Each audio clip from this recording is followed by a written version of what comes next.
राजनिवास premium इलायची, सोच जो करे राज।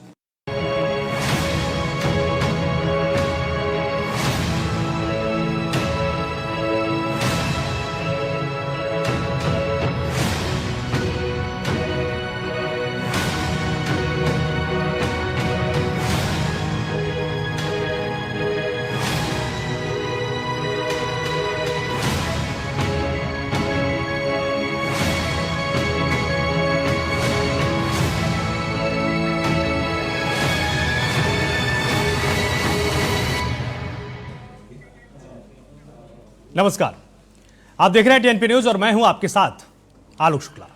बिहार में 2 चरणों में मतदान की प्रक्रिया खत्म हो चुकी है। नतीजे आने में ज्यादा वक्त भी नहीं है। दर्शकों में जानने की उत्सुकता रहती है कि दिग्गज इस बार चुनाव में जीत रहे हैं या फिर हारने वाले हैं। चलिए, तो आज हम दिग्गजों के बारे में आपको विस्तार से बताएंगे कि इस बार दंगल में किसका मंगल हो रहा है। दरअसल टीएनपी न्यूज और जन आवाज की टीम ने मिलकर यह एग्जिट पोल तैयार किया है, जिस आधार पर हम आपको ये बताने जा रहे हैं कि आखिर इस बार किसका मंगल होने वाला है। तो तमाम बड़े नेताओं की लिस्ट आज हम आपको दिखाने वाले हैं, ये बताने वाले हैं कि आखिर कौन सा दिग्गज मैदान में बाजी मारेगा या फिर वो उसमें चित हो जाएगा। तो सबसे पहले बात करते हैं वैशाली जिले की राघोपुर सीट की। इस सीट से आरजेडी से तेजस्वी यादव चुनाव लड़े। उनका मुकाबला बीजेपी के सतीश कुमार से है। हमारे एग्जिट पोल के मुताबिक तेजस्वी यादव को यहां से बढ़त मिल रही है। वो इस बार इस चुनाव को जीतने वाले हैं और उनके खिलाफ सतीश कुमार मैदान में होंगे, जो कि हार का सामना कर सकते हैं, क्योंकि इतने मजबूत प्रत्याशी के तौर पर उनको जनता ने वहां पर स्वीकार नहीं किया है।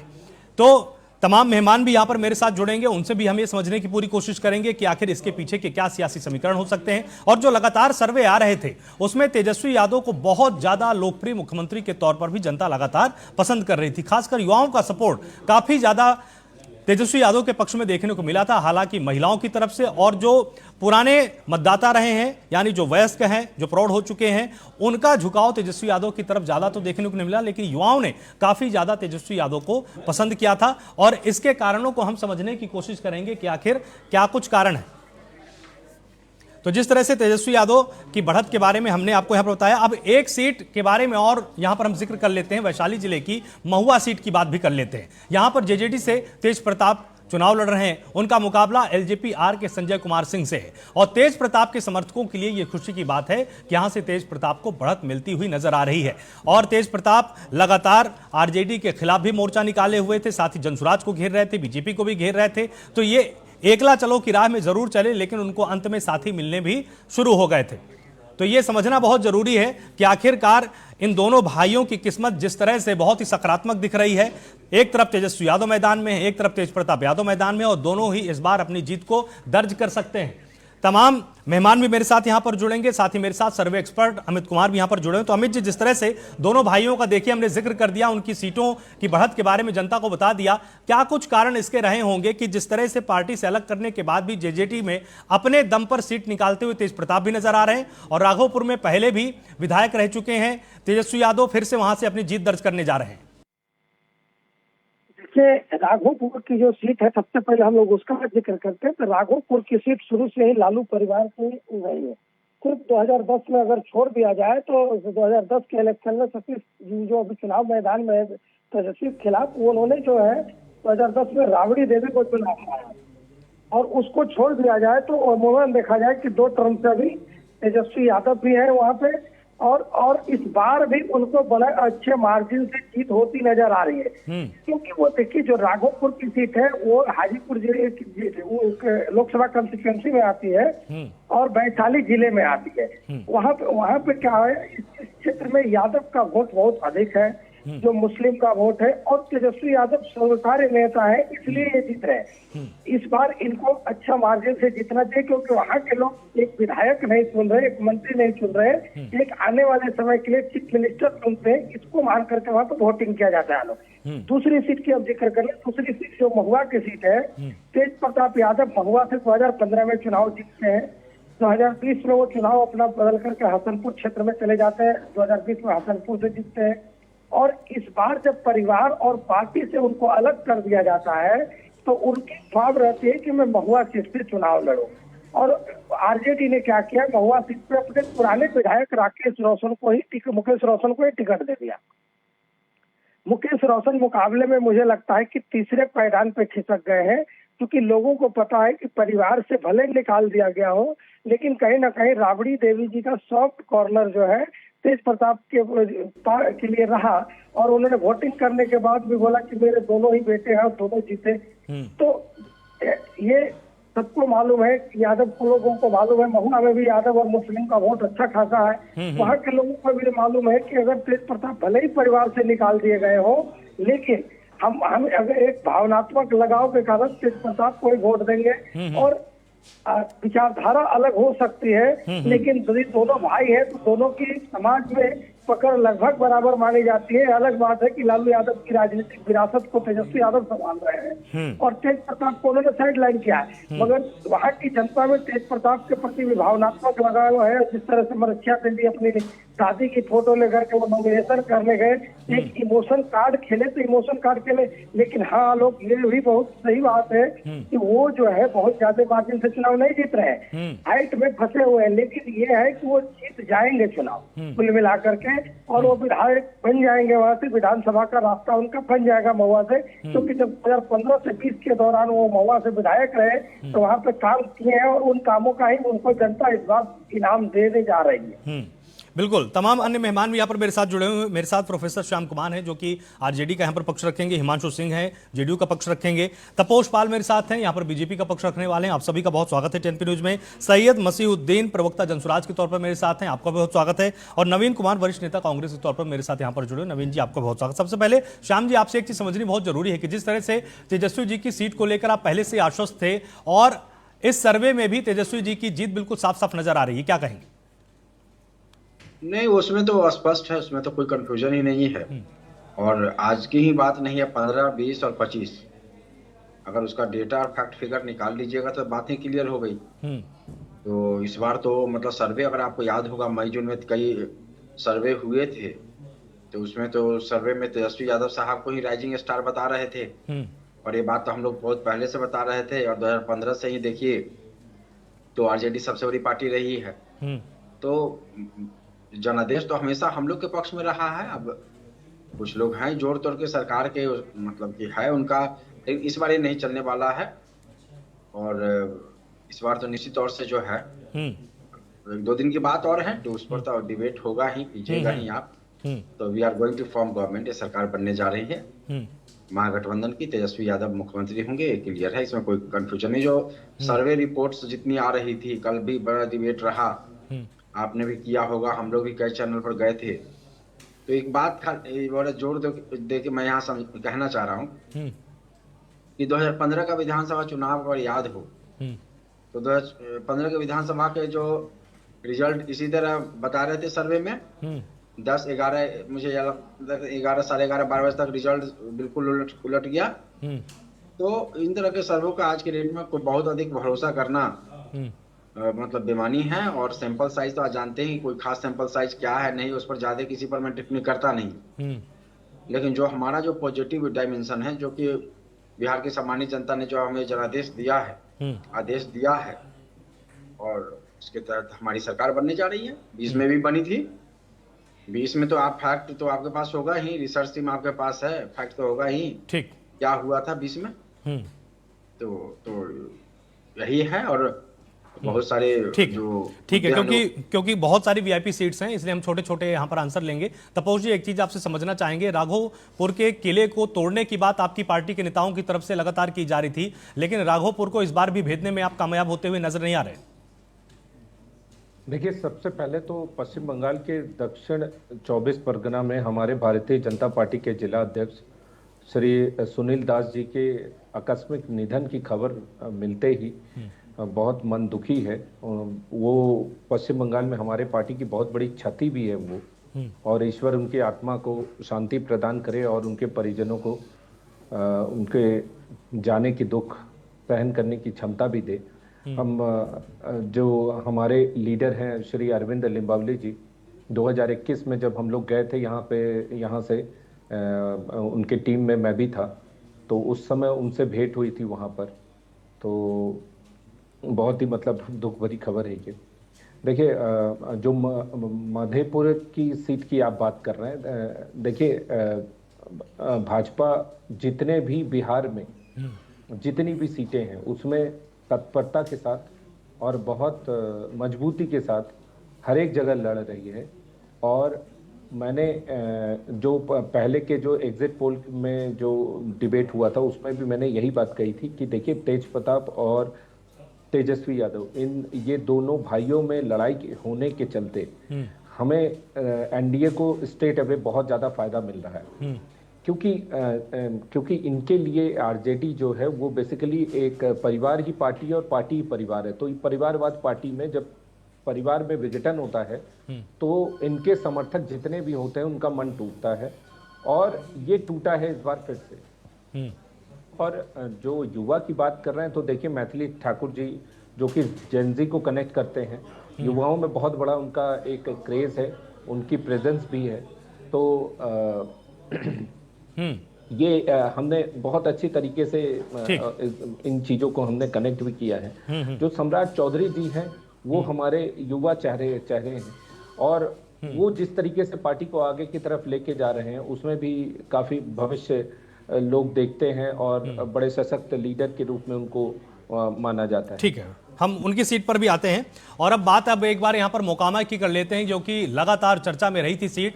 अब बात उस सीट की है जो इस बार लगातार हर किसी की जुबान पर थी। जी हां, मोकामा सीट, जहां से जेडीयू के बाहुबली नेता अनंत सिंह मैदान में, और उनकी टक्कर दूसरे बाहुबली सूरजभान की पत्नी वीणा देवी से है। इस सीट से अनंत सिंह बाजी मारते हुए नजर आ रहे हैं, और निश्चित तौर पर यहां पर कांटे का मुकाबला होने वाला है, क्योंकि तरह तरह के आरोप भी इसके पहले लगाए गए थे।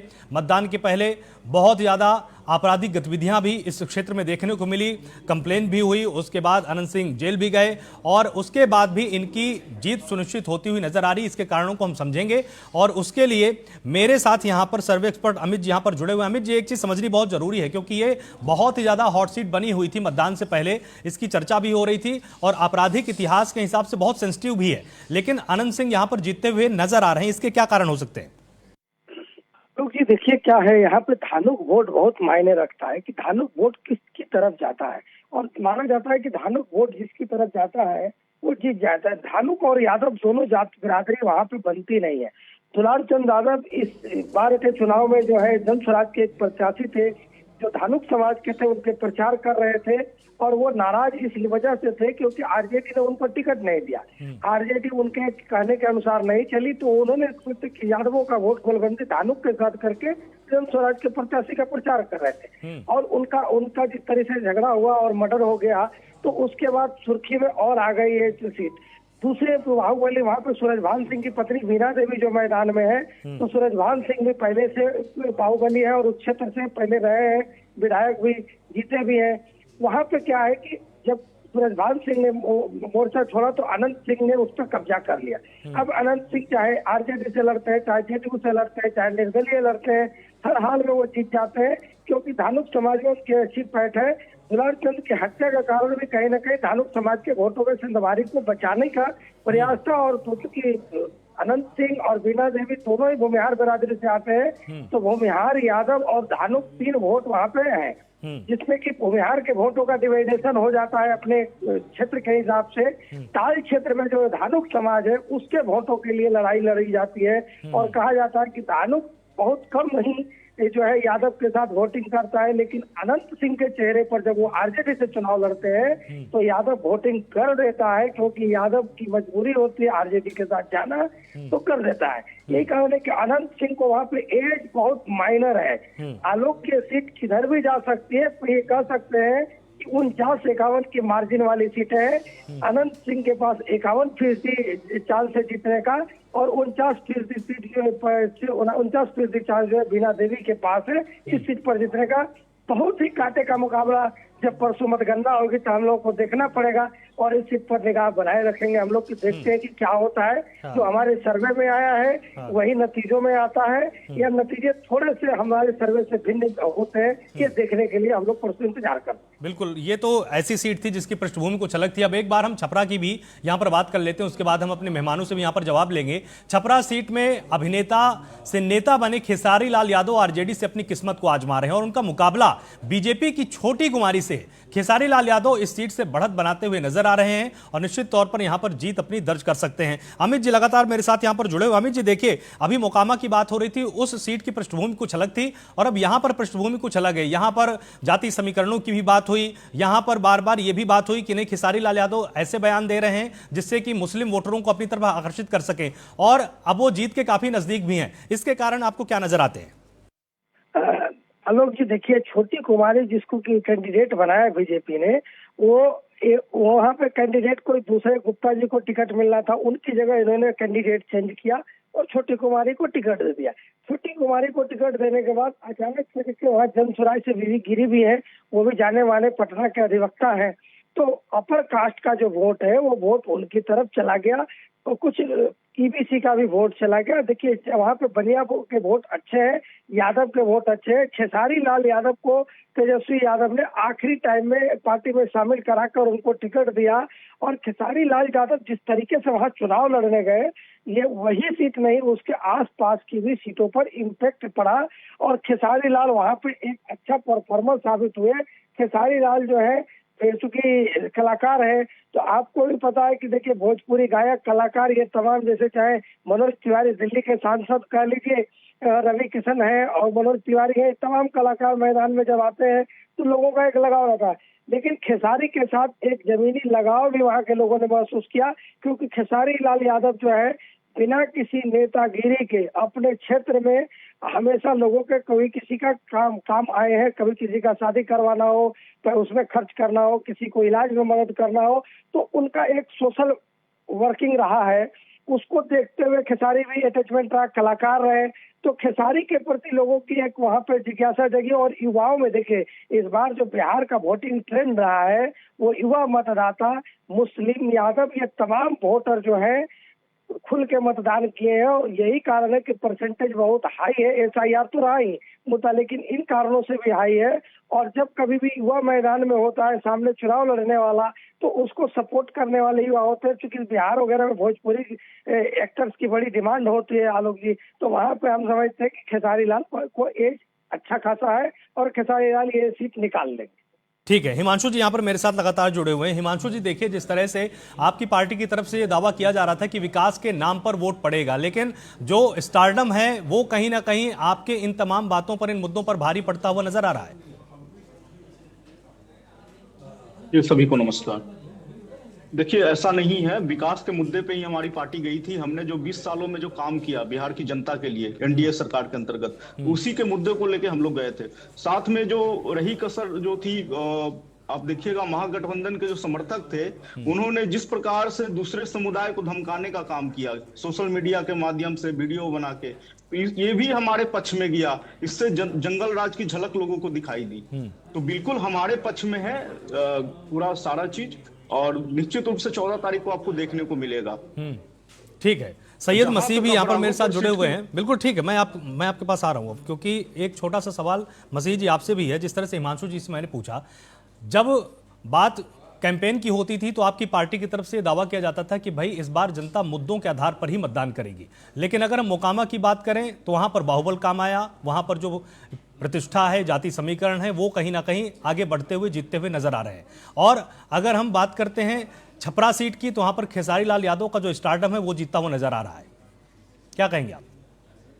शुक्ला जी, मैं सबसे पहली बात तो ये बता दूं कि पूरे चुनाव के क्रम में हम ही थे, हमारी पार्टी जन स्वराज पार्टी ही थी जिसने रोटी, कपड़ा और मकान, आधुनिक शिक्षा, बेहतर अस्पताल, महिलाओं का सम्मान, बुजुर्गों का सम्मान और किसानों के इशू पर चुनाव लड़ा। और हमने सारे दलों को कोशिश किया और हमारी कोशिश से सारे दल ये मुद्दों पर आना पड़ा, दिल से ना सही, ऊपर दिल से ही।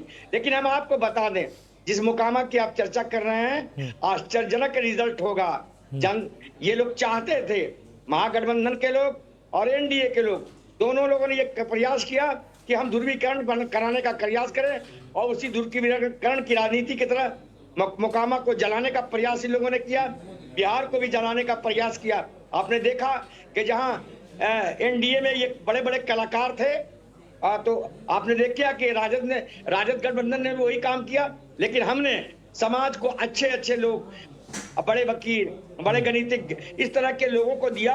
और हमारा वोट साइलेंट है। जो वोटों का परसेंटेज बढ़ा है वो जन स्वराज के पक्ष में है और मोकामा सहित पूरे बिहार का रिजल्ट आश्चर्यजनक आएगा। मैं आपको ले जाना चाहता हूं 2007 ईस्वी में, जब उत्तर प्रदेश के 403 सीटों में 206 सीटें श्रीमती मायावती जी को, बहन मायावती जी को आ गई थी। और जबकि लोग कहते थे कि 50 सीट आएगी, 40 आएगी, 100 आएगी, लेकिन साइलेंट तरीके से मायावती के समर्थकों ने, बहन मायावती के समर्थकों ने चुपचाप से वोट दिया। उसी तरह अंडरकरंट बिहार में बदलाव का है। 35 साल की जो पीड़ा है, जो हताशा है बिहार में 35 साल की, जिसको जनता बर्दाश्त कर रही थी, पहले जंगल राज के रूप में और बाद में दरिंदा राज के रूप में। तो आप समझिए, तो चाहे दरिंदा राज हो या जंगल राज हो, इन दोनों से मुक्ति के लिए बिहार की जनता ने निश्चित रूप से इस बार जन स्वराज को वोट दिया है। और 14 नवंबर को आप देखेंगे कि बिहार की लोगों के अंदर में जो करंट है वो जन स्वराज के पक्ष में परिलक्षित होगा। ठीक है, अब एक बार बात करते हैं सिवान सीट की, जहां पर बीजेपी के मंगल पांडे मैदान में हैं। वो बढ़त बनाते हुए यहां पर नजर आ रहे हैं और उनका मुकाबला आरजेडी के अवध बिहारी चौधरी से है। आखिर इसके क्या समीकरण होंगे वो हम आपको विस्तार से समझाएंगे और बताएंगे। और एक बार बात यहां पर तारापुर सीट की भी कर लेते हैं, जो कि मुंगेर जिले में आती है। यहां से बिहार के डिप्टी सीएम सम्राट चौधरी अपनी किस्मत को आजमा रहे हैं। उनके सामने आरजेडी के अरुण कुमार चुनौती दे रहे हैं। इस सीट से सम्राट चौधरी को बढ़त मिलती हुई नजर आ रही है। अब इन दोनों सीटों के बारे में विस्तार से समझने के लिए सर्वे एक्सपर्ट अमित जी यहां पर मेरे साथ हैं। अमित जी, देखिए, दोनों ही कद्दावर नेता हैं और काफी ज्यादा इनकी साख बिहार में दांव पर लगी हुई है। क्या कुछ समीकरण आपको बनते हुए इसमें नजर आ रहे हैं और क्या वास्तव में अपनी प्रतिष्ठा को बचाने में दोनों नेता कामयाब रहेंगे? आलोक जी, मंगल पांडे जी फंस गए हैं। सिवान से चुनाव लड़के उन्होंने गलती कर दी है। उनको बहुत माइनर एज है, बहुत माइनर, मतलब आप कह सकते हैं कि 50-50 की एज में फंसे हुए हैं, वो सीट फंसी हुई है। मंगल पांडे जी का वहां चुनाव लड़ना, मंगल पांडे जी का जो है संगठन में जमीनी स्तर पर कार्यकर्ताओं से सामंजस्य नहीं बैठ पाना, अग्रणी जातियों के बीच ज्यादा उनका पकड़ होना, पिछड़ी जातियों का वोट उनको सही से नहीं पड़ना। अवध बिहारी चौधरी भी बहुत कद्दावर नेता है आरजेडी के, और उनके खिलाफ उन्होंने वहां लड़ के गलती करी। ठीक है, सिवान का जो बेल्ट है वो शाहबुद्दीन का इलाका में है और वहां पे मुस्लिम अच्छे खासी तादाद में यादव भी है और मुस्लिम का वोट कंसोलिडेट होकर के मिलता है आरजेडी को वहां पे। एक तो ये कारण रहा। दूसरा कारण रहा कि बीजेपी के कार्यकर्ताओं में जमीनी स्तर पर नाराजगी रही। देखिए, इस बार जो है बीजेपी से जेडीयू बेहतर परफॉर्मेंस कर रही है। इसका सिर्फ एक कारण है कि जमीनी स्तर पर संगठन जो है वो आरजेडी और जेडीयू का बहुत मजबूत है।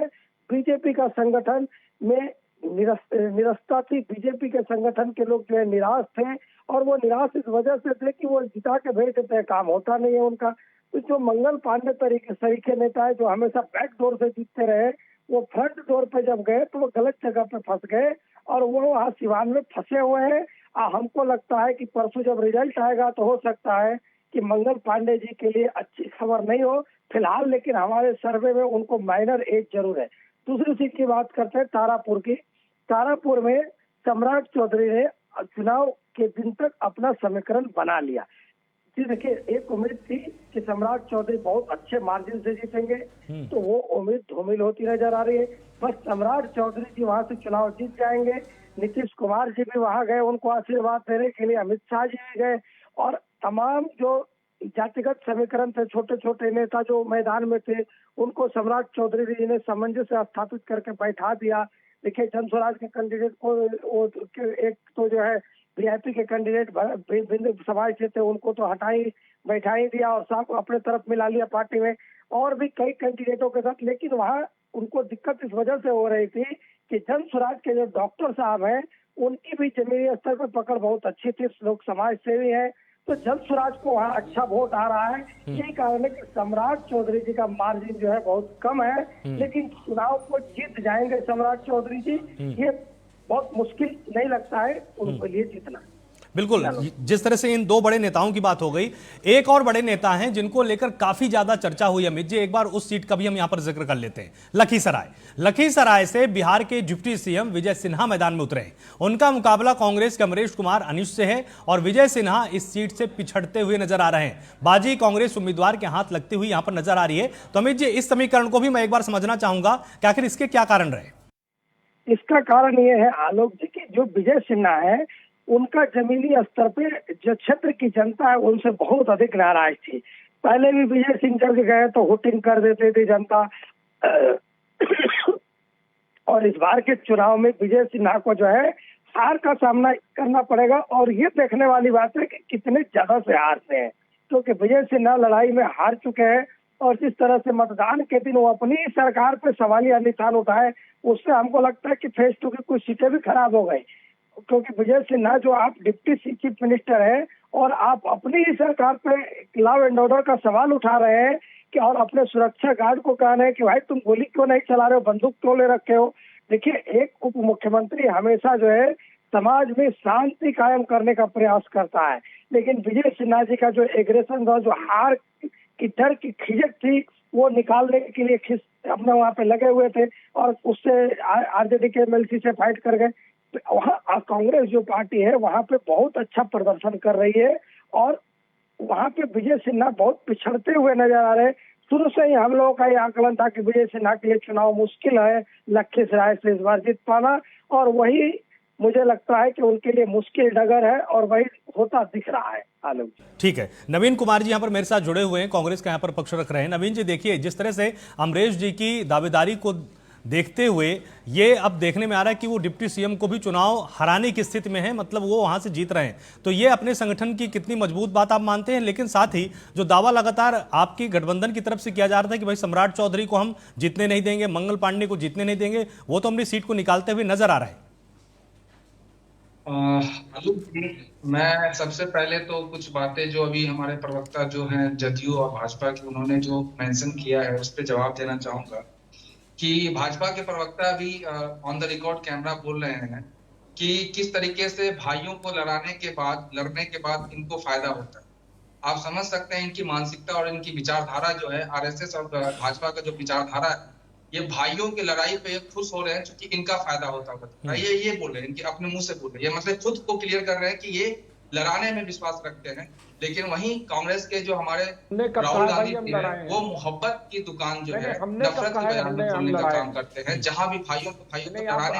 अच्छा, ठीक है, ठीक है, ठीक है। अब आप सीट पर आ जाइए। आज क्योंकि डिबेट नहीं है, बस अपना अपना पक्ष रखिए। मैं अपना पक्ष रखिए। कर रहा हूँ, जैसे जदयू के प्रवक्ता भी ने बोला कि वो विकास के नाम पर गए थे वोट मांगने, लेकिन जनता जो है ना उनको शराबबंदी का जो फेल हुआ उस पर उन पे सवाल किया गया। उनको क्या कहते हैं, रोड पे जो पानी गिरी थी वो विकास पे जो रोड खराब था उस पे उनसे सवाल किया गया, और उनके जो चुनावी जो प्रचार है उसके ऊपर जो युवाओं को जो मारा गया उस पे किया गया। मैं आपको बता दूं, मैं सहरसा से आता हूं। अगर आप कह रहे हैं कि ये आकलन उस पे किया जा रहा है, तो एक और आप नाम जो है भूल गए हैं, तो वो नाम है आईपी गुप्ता, ठीक है, जो सहरसा विधानसभा से करनी छाप जिनका चुनाव चिन्ह था, जो महागठबंधन का हिस्सा बना, और 7वां एक ऐसा पार्टी था जो महागठबंधन का हिस्सा बना और बहुत मजबूती से महागठबंधन को मजबूत करने का काम किया। सहरसा विधानसभा और लगभग 158 विधानसभा में पान तांती तत्वा जो समुदाय है जिसको आरक्षण से वंचित कर दिया गया था जदयू और भाजपा की सरकार, एनडीए की सरकार ने, उन्होंने अभी वोट परसेंटेज जो बढ़ा है वो वोट परसेंटेज बढ़ने में सबसे अहम भूमिका इनकी भी रही है, आईपी गुप्ता जी की, जो पूरी तरीके से पुरजोर तरीके से महागठबंधन के साथ खड़े रहे, तेजस्वी जी के साथ खड़े रहे, कांग्रेस का जितने भी कार्यकर्ता हैं उसके साथ खड़े रहे। अभी विजय सिन्हा की बात हुई, वो वहां पे लखीसराय से हार रहे, क्योंकि वहां पान तांती तत्वा की भी संख्या बहुत ज्यादा है। सहरसा विधानसभा में मैं बता दूं 60,000 प्लस पान तांती तत्वा है जिन्होंने आईपी गुप्ता को अपना जन्मत देने का काम किया। और जहां तक पोलिंग एग्जिट पोल की बात हो रही है, तो आप खुद टीएनपी न्यूज वाले खुद जाकर के 243 विधानसभा पे सर्वेक्षण किए। जब आपने पहले भी बोला था, जब वोटिंग हो रही थी उसके पहले भी आपने बोला था कि महागठबंधन मजबूत स्थिति में। और आप एक चीज और नोटिस कीजिएगा, ये सबसे बड़ा नोटिस करने की बात है कि किस तरीके से मेन मीडिया को छोड़कर, मतलब जो गोदी मीडिया कहा जाता है, उनको छोड़ करके बाकी सारे एग्जिट पोल जो है, चाहे वो यूट्यूबर्स है जो ग्राउंड पे काम कर रहे हैं, उनका एग्जिट पोल महागठबंधन को 157 सीट से लेकर के 170 सीट दिखा रहा है। लेकिन ये गोदी मीडिया सिर्फ और सिर्फ इनको 90 पे सिमटा दे रही है। क्यों? क्योंकि जो सबसे बड़ा जो हमने वोटर अधिकार यात्रा से लोगों को अंदर जो वोट डालने और उस मतदान को चुराई वाले जो स्थिति है उसको से जागरूक करने का जो काम किया था, उनको फिर से एक तरीके से इस तरीके से एग्जिट पोल दिखा करके उनके दिमाग पे एक प्रेशर बनाने की कोशिश की जा रही है और कुछ नहीं। आप कोई भी मीडिया, सोशल मीडिया, छोटा मीडिया उठा लीजिए, आप देखिएगा तो कहीं भी ऐसा नहीं दिख रहा है, क्योंकि वो ग्राउंड की रिपोर्टिंग कर रहे हैं। आपने ग्राउंड की रिपोर्टिंग की है, आपने खुद बोला है, आपकी तरफ से बोला गया महागठबंधन बढ़त में है, और अभी जो एग्जिट पोल जो है वो किस तरीके से मतलब इस चीज को नकार रहा है। तो हम लोग जो है कांग्रेस पार्टी ऐसे ही हवाई वाली बात नहीं कर रही है। ये देखिए, छात्र राजनीति से लेकर के छात्रों का योगदान, ये संविधान की बात जो राहुल गांधी कर रहे हैं, संविधान को बचाने की बात कर रहे हैं। संविधान बचाने की बात कब होगी? जब लोकतंत्र बचेगा। संविधान में क्या लिखा हुआ? लोकतंत्र को बचाना है। लोकतंत्र के चौथा स्तंभ मीडिया, जो पूरी तरीके से अभी गोदी मीडिया बन चुकी है, और वो मेन मीडिया की मैं बात कर रहा हूँ, जिनको अभी भी ये चीज नहीं समझ में आ रहा है कि किस तरीके से वो जनता के जनाधार का किस तरीके से दुरुपयोग कर रही है एग्जिट पोल के थ्रू। ये एक सिर्फ मानसिकता बना रही है कि लोगों को इस तरीके से, चलिए ठीक है नवीन जी, ठीक है। जिस तरह से तमाम सीटों की बात हो गई, अब बात हम एक बार जमुई सीट की भी यहां पर कर लेते हैं, जहां पर बीजेपी की श्रेयसी सिंह मैदान में है और उनका मुकाबला आरजेडी के शमशाद आलम से है। यहां से श्रेयसी सिंह को बढ़त मिलती हुई नजर आ रही है। वो हालांकि बहुत ही कांटे का मैच होने वाला है, लेकिन ये चुनाव जीत सकती हैं। और एक बार चकाई विधानसभा सीट की भी हम यहां पर बात कर लेते हैं, जो कि जमुई जिले में ही है। यहां से आरजेडी की सावित्री देवी बढ़त बनाती हुई नजर आ रही हैं। उनका मुकाबला जेडीयू के सुमित सिंह से है। तो इन दोनों सीटों पर और अधिक जानकारी के लिए मेरे साथ सर्वे एक्सपर्ट अमित जी यहां पर लगातार जुड़े हुए हैं। तो अमित जी, एक चीज समझना चाहेंगे, जिस तरह से आरजेडी ने अपनी बढ़त इन सीटों में बनाई और बहुत ही कांटे, एक में श्रेयसी सिंह आगे हैं और एक में आरजेडी की सावित्री आगे हैं, तो इन सीटों का आखिर समीकरण कैसा रहा? आलोक जी, देखिए, जो सावित्री देवी है वो बहुत कड़े टफ फाइट में है। उनका भी हाल जो है 50-50 वाला है कि वहां पे सीट किधर भी जा सकते हैं, क्योंकि सुमित सिंह कड़ी टक्कर दे रहे हैं उन्हें। पिछली बार सुमित सिंह निर्दलीय जीते थे अपने दम पे, और उसके बाद उन्होंने जेडीयू में शामिल हो गए। अब वहां पे जेडीयू के एमएलसी संजय प्रसाद मैदान में है, तो निर्दलीय लड़ रहे हैं। संजय प्रसाद अगर निर्दलीय मैदान में नहीं होते तो सुमित सिंह का जीत वहां पे बिल्कुल तय था। लेकिन चूंकि संजय प्रसाद इन्हीं के वोट काट रहे हैं जेडीयू के, इसलिए सुमित सिंह की सीट वहां फंस गई है और सावित्री देवी को वहां पे एज है। दूसरी सीट श्रेयसी सिंह की बात करें जमुई की, तो उस सीट पर सदैव पिछली बार भी श्रेयसी सिंह जीती थी और इस बार भी आराम से वो जीतती हुई नजर आ रही है। यह देखना है कि कितना अधिक मार्जिन से जीतती है। बीजेपी की अच्छी सबसे सफेद सीट है वो, और वो आसानी से श्रेयसी सिंह जीत रही है। वो आरजेडी के मुकाबले में ज्यादा दिख नहीं रही है। और एक सीट का और जमुई में जिक्र करेंगे हम, जो जयप्रकाश यादव जी चुनाव लड़ रहे हैं झाझा में, वो सीट भी आरजेडी जीत रही है। और वो सीट पर जेडीयू के दामोदर रावत है, वो पिछड़ते हुए नजर आ रहे हैं। क्योंकि देखिए, जयप्रकाश यादव की छवि एक स्वच्छ नेता की रही और अपने क्षेत्र में बहुत काम करते हैं और लोगों से मिले जुले रहते हैं, तो उनको हर बिरादरी का वहां पे वोट मिला है। और वहां पे यही कारण है कि जयप्रकाश जी के पास एज है, फाइट टफ है, लेकिन जयप्रकाश जी के पास अच्छी एज है वहां पे। आलोक श्याम जी, देखिए, कुछ सीटें ऐसी हैं जिसमें आरजेडी बहुत ही मजबूत स्थिति में है, लेकिन कुछ सीटें ऐसी जिसमें आपके प्रत्याशियों को काफी मेहनत करनी पड़ रही है। इसके क्या कारण आपको लगते हैं श्याम जी? इसमें एक बात देखिएगा, आवाज क्लियर मेरी आ रही? आवाज क्लियर है? जी, बिल्कुल साफ आ रही, बोलिए। नहीं, ठीक है, स्वाभाविक प्रक्रिया है। 243 सीटें हैं, तो अब कोई भी पार्टी तो दावा नहीं कर पाएगी 243 उसी के पक्ष में चली जाएगी, या कोई गठबंधन दावा नहीं कर पाएगी। हमने जो कसरत किया है, जो कवायद की है, कोशिश की है। देखिए, एक सबसे बड़ा कारण, एक बात यहाँ जरूर आलोक जी जरूर आपको जोर देकर समझाना, मतलब बताना चाह रहे हैं कि बिहार एक पॉलिटिकल कॉन्शियस स्टेट है, वहाँ वैचारिकी सबसे पहली बात। और वैचारिकी में अगर किसी पार्टी का नाम आता है तो उसका नाम राष्ट्रीय जनता दल है। उस हमारे नेता जो राष्ट्रीय अध्यक्ष रहे हैं या युवा नेता रहे हैं, मतलब विचारधारा सबसे महत्वपूर्ण है। समाज के दलित, अकलियत, पिछड़े और समाज सोशल जस्टिस माइंडेड लोग अक्रॉस कास्ट एंड कम्युनिटी बहुत सारे जिनका समर्थन मिलता रहा। तो आप इन बात को समझ के मान के चलिए कि इतने बड़े जो जनमत जनादेश हमारे पक्ष में रहा है, उसका एक बहुत बड़ा टेक ऑन रहा है वैचारिक। अब देखिए ना, हमारे जो राष्ट्रीय अध्यक्ष रहे साहब रहे, उनके जो समकालीन कई नेता, बड़े बड़े नेता एक जमाने में हुए थे और उनका जो सियासी कद भी एक समय था, लेकिन समय के मतलब जैसे जैसे बीतते गया उनका सियासी कद अपने आप ही उन्होंने कम कर लिया। तो इसलिए देखिए, हमेशा कुर्सी अगर सामने देख के चलेंगे तो पक्का गिरेंगे, इसमें कोई गारंटी नहीं है। तो किस तरह से वैचारिकी संतुलन बनाते हुए जो आकांक्षाएं हैं, जो उम्मीदें हैं, और वैचारिकी के लेवल पर, सामाजिक परिवर्तन के लेवल स्तर पर वो बड़ा जरूरी होता है। और जिसकी रसद पानी जो है राष्ट्रीय जनता ने वैचारिकी स्तर पर हमेशा इसका सम्मान किया। और जैसे बिहार में नहीं, पूरे अगर आप हिंदुस्तान में देखेंगे तो इसके लिए राष्ट्रीय अध्यक्ष जाने जाते हैं, तो उन्होंने कभी समझौता नहीं किया। कई नेता ऐसे हुए, कई बार बड़े बड़े पद पर, संवैधानिक पद पर गए, बड़े बड़े पद पर आसीन हुए, लेकिन इतना उन्होंने यू टर्न किया और वो सुविधा के राजनीति के सबसे बड़े सरताज बन गए। लेकिन बड़े बड़े तमगे लेने के बाद भी मुझे नहीं लगता है कि मतलब कि कुछ छाप छोड़ पाए।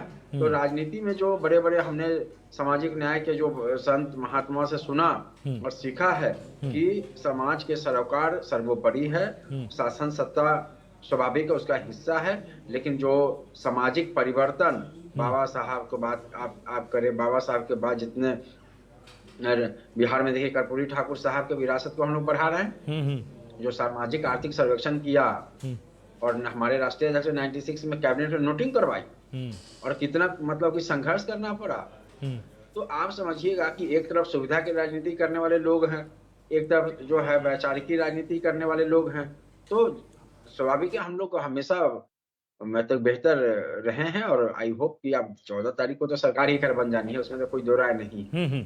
ठीक तो इसलिए मैं ये कोई गठबंधन नहीं कर पाया कि, और लोकतंत्र में ऐसा होना भी नहीं चाहिए। एक बात समझिएगा कि पक्ष प्रतिपक्ष होता है, कि मतलब प्रत्याशियों पर भी काफी कुछ निर्भर है और सिर्फ पार्टी के तमगे से ही काम नहीं चलता है। दरभंगा विधानसभा सीट की भी एक बार हम यहां पर बात कर लेते हैं और यहां पर वीआईपी के उमेश सहनी को बढ़त मिलती हुई नजर आ रही है और बीजेपी के संजय सरावगी यहां पर पिछड़ते हुए नजर आ रहे हैं, क्योंकि वीआईपी ने काफी यहां पर मेहनत की और कुछ ऐसे समीकरण भी यहां पर सेट किए जिससे कि इनको ये सीट आसानी से मिलती हुई नजर आ रही है। वहीं दरभंगा की ही अलीनगर सीट इस बार बेहद चर्चा में रही। इस सीट से बीजेपी ने गायिका मैथिली ठाकुर को मैदान में उतारा है। उनका मुकाबला आरजेडी के विनोद मिश्रा से है। इस सीट पर आरजेडी को बढ़त मिलती हुई नजर आ रही है। मैथिली ठाकुर यहां से पिछड़ती हुई दिख रही है। सर्वे एक्सपर्ट अमित जी यहां पर मेरे साथ जुड़े हुए हैं। अमित जी, अगर इन दोनों सीटों की बात करें तो जो महागठबंधन है वो यहां पर बढ़त बनाते हुए नजर आ रहा है। हालांकि स्टारडम मैथिली ठाकुर का काम आना चाहिए था, लेकिन यहां पर काम नहीं आ रहा है। देखिए क्या है कि मैथिली ठाकुर का बहुत विरोध हुआ शुरुआती दौर में, और मैथिली ठाकुर एक प्रतिष्ठा की सवाल बन गई है बीजेपी के लिए। अगर मैथिली ठाकुर वहां चुनाव हार रही है तो समझिए कि बीजेपी के जो बड़े नेता हैं उनके सम्मान का विषय है। और विनोद मिश्रा ने जिस तरीके से वहां चुनाव लड़ा है, देखिए मैथिली ठाकुर का कार्यकर्ताओं ने काफी विरोध किया, बहुत समझाने का प्रयास किया। और जिस तरीके से मैथिली ठाकुर में देखिए 25 साल की है और उनमें अभी बचपना है, उन्होंने वहाँ पे जो मिथिलांचल में पग चलता है उसका भी जो है उसमें मखाने खाने का मुद्दा से लेकर बहुत ट्रेंड हुई, बहुत ट्रोल हुई। अमित शाह जी ने भी उनको कहा कि भाई देखो तुम इस पे सोशल मीडिया पे ट्रोल होगी तो उसे घबराना नहीं है, तुमको डटे रहना है, मैदान में लगे रहना है। मुझे तो ये समझ में नहीं आया कि बीजेपी ने उनको टिकट ही क्यों दिया, क्योंकि बीजेपी वहां से अपनी जीती हुई सीट को इनको टिकट देके हारने की दिख रही है। बीजेपी वहां पे अगर इनको टिकट नहीं दी होती तो अच्छा जीतने उम्मीद की थी। अब बीजेपी जब वहां से इनको टिकट दी और विनोद मिश्रा ने जिस तरीके से वहां पे फाइट किया है, विनोद मिश्रा के साथ एज है और विनोद मिश्रा जो है मुझे लगता है कि इनको जो है चुनाव हरा देंगे। और विनोद मिश्रा लीड लिए हुए हैं, लेकिन कांटे का मुकाबला है तो किधर भी हो सकता है। 49-51 की ये सीट है। आलो दूसरी सीट का जिक्र कर ले जो संजय सरावगी लड़ रहे हैं दरभंगा से, और उनके हारने का कारण जन स्वराज के आर.के. मिश्रा है। आर.के. मिश्रा ने बहुत अधिक वोट काट दिया है वहां पे। और जन स्वराज देखिए पूरे बिहार का जब ट्रेंड देखेंगे तो जन स्वराज लगभग 65 से 70 ऐसी सीटें हैं, वहाँ उतना ही वोट लेकर के आ रही है जितनी वोट से कि बीजेपी चुनाव हार रही है और एनडीए चुनाव हार रहा है। कई सीटों पे महागठबंधन को भी नुकसान पहुंचा है, 10-15 सीटों पे, लेकिन 35 से 40 सीटें ऐसी हैं जहां पे बीजेपी को ज्यादा नुकसान पहुंचा है, एलजेपी को नुकसान पहुंचा है। और जो जेडीयू का वोट है वो है ट्रांसफर नहीं हो पा रहा बीजेपी के पास कंसोलिडेट 100%। यही कारण है कि वहां पे दोनों ही सीटें फंसी हुई है। उधर संजय सरवगी की सीट भी फंसी हुई है और इधर जो है मैथिली ठाकुर की भी सीट फंसी हुई है। और हम समझते हैं दोनों सीट जो है महागठबंधन की तरफ जाने के चांसेस हैं। ठीक है, तपोष जी यहाँ पर मेरे साथ जुड़े हुए। तपोष जी देखिए, जिस तरह से मैथिली ठाकुर को लेकर आपकी पार्टी बिल्कुल आश्वस्त दिख रही थी, लेकिन जो वहां के समीकरण बन रहे हैं, तो मुझे लगता है कि क्या अंदर खाने में विरोध ज्यादा हो गया कि जो कार्यकर्ता, जो प्रत्याशी लगातार मेहनत कर रहे थे, पैराशूट लैंडिंग के चलते वो नाराज हो गए और अंदर खाने विरोध के चलते मैथिली ठाकुर पिछड़ रही?